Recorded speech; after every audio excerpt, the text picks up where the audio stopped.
का काफिला धीरे धीरे लाहौरी गेट की तरफ बढ़ता हुआ। लाल किले के लाहौरी गेट पर प्रधानमंत्री की अगवानी रक्षा मंत्री श्री राजनाथ सिंह करेंगे। लगातार 12वीं बार वो इस समारोह के लिए पधार रहे हैं। आजादी के जश्न में निखरा भारत के लोकतंत्र का रंग, उत्सुकता बढ़ती हुई, जोश चढ़ता हुआ और आगमन हो रहा है माननीय प्रधानमंत्री का। So the guard commander is giving the command, everybody at attention, and the Prime Minister's carcade taking the gentle sweep around the moat to arrive here at the Lahori gate side.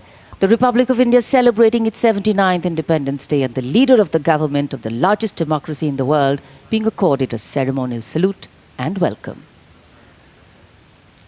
लाल किले के ऐतिहासिक Lahori gate पहुंचने पर माननीय प्रधानमंत्री श्री नरेंद्र मोदी का विधिवत स्वागत रक्षा मंत्री श्री राजनाथ सिंह के द्वारा, रक्षा राज्य मंत्री श्री संजय सेठ और रक्षा सचिव श्री राजेश कुमार सिंह भी यहां पर उपस्थित। दिल्ली एरिया के general officer commanding lieutenant general Bhavnish Kumar माननीय प्रधानमंत्री महोदय को सलामी मंच तक ले जाएंगे, जहां उन्हें थल सेना, नौसेना, वायुसेना और दिल्ली पुलिस के 96 जवानों का गार्ड ऑफ ऑनर दिया जाएगा। इस वर्ष सलामी गारद का संचालन भारतीय वायुसेना के विंग कमांडर एएस सेखो कर रहे हैं।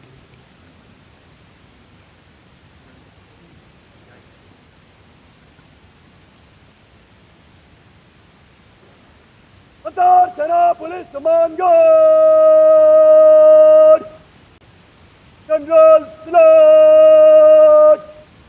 सलामत सत।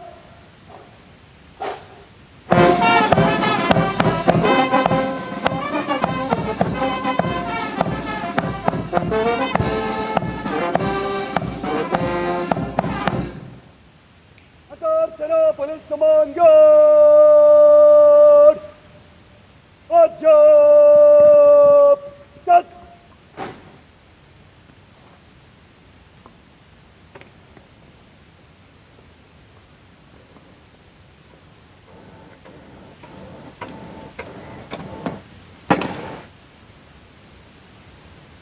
अंतर सेना पुलिस सम्मान गार्ड निरीक्षण के लिए हजरत इमाम। The overall commander of the Prime Minister's Guard of Honor informing the Prime Minister that the guard is ready and requesting him to inspect the Guard of Honor. The band positioned there will strike up a slow march during the inspection.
The inspection of the Guard of Honor complete, the Prime Minister will now move towards the ramparts of the Red Fort, passing through the Lahori Gate. The flag hoisting ceremony at the ramparts, followed by the Prime Minister's address to the nation, are the high point of today's celebrations here. Nation building is a complex, collaborative and cumulative task. It happens over a period of time marked by intense and steadfast commitment. Today, Prime Minister Narendra Modi will share with the nation some victories, some challenges and some changes on his government's journey towards nation building. सम्मान गारद का निरीक्षण करने के बाद प्रधानमंत्री अब लाल किले की प्राचीर की ओर अग्रसर, उनके साथ दिल्ली एरिया के GOC lieutenant general Bhavnish Kumar, विशाल और भव्य लाहौरी गेट, जहां प्रवेश के लिए काठ का पुल, 41 फीट ऊंचा और 24 फीट चौड़ा लाहौरी गेट, ऊंचा मेहराबदार दरवाजा, दरवाजे की 3 मंजिलें, यहां से प्रवेश करने के बाद प्राचीर पर पहुंचने के लिए सीढ़ियां हैं और अब तो यहां विशिष्ट व्यक्तियों के लिए लिफ्ट भी है। प्रधानमंत्री प्राचीर की ओर अग्रसर। जब ये लाल किला बना था तब ये प्राचीर नहीं थी, इसे बाद में बनवाया गया और सन 1947 में पहली बार हमारा प्यारा तिरंगा राष्ट्रीय ध्वज यहीं इसी प्राचीर पर फहराया गया था। So the raincoats are out. A slight drizzle seems to be blessing the venue. Opportune moment in time. The heavens have held steady so far. The Prime Minister arriving at the first level of the ramparts, Raksha Mantri Shri Rajnath Singh, Raksha Rajya Mantri Shri Sanjay Seth, Chief of Defence Staff General Anil Chauhan, Chief of the Army General Upendra Dwivedi, the Navy Chief Admiral Dinesh K. Tripathi and the Chief of Air Staff Air Chief Marshal A.B. Singh greet him. Once the Prime Minister is ready to ascend the final level, the GOC Delhi area will conduct him to the dais to hoist the national flag, which will be followed by his address. In fact, when the flag hoisting is done, it will be synchronized with the 21-gun salute by the valiant gunners of the 1721 Field Battery Ceremonial. The ceremonial battery, utilizing the indigenous 105mm light field guns, will be commanded by Major Pavan Singh Shehkawat, and the gun position officer will be Naib Subedar Ashutosh Sarkar.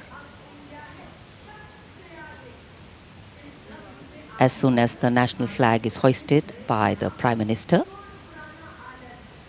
flower petals will be showered at the venue by 2 Mi-17 helicopters of the Indian Air Force, one trooping the national flag and the other trooping a flag depicting Operation Sindoor.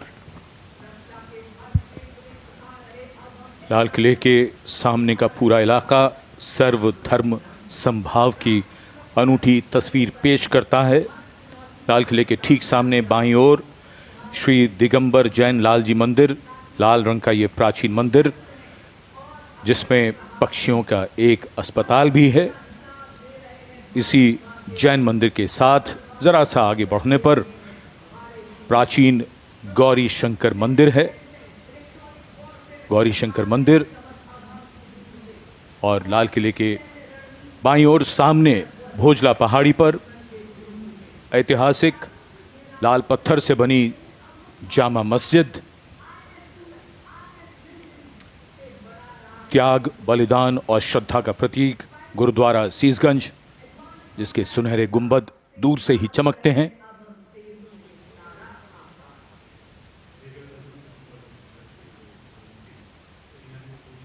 सर्वधर्म समभाव का विचार भारत के मूल में है और इस इलाके में आर्य समाज मंदिर भी है और सेंट्रल बैप्टिस्ट चर्च भी, भले ही वो कैमरे की नज़र से दूर हैं लेकिन हैं यहीं इसी इलाके में मौजूद। और ये विशिष्ट दीर्घा जहां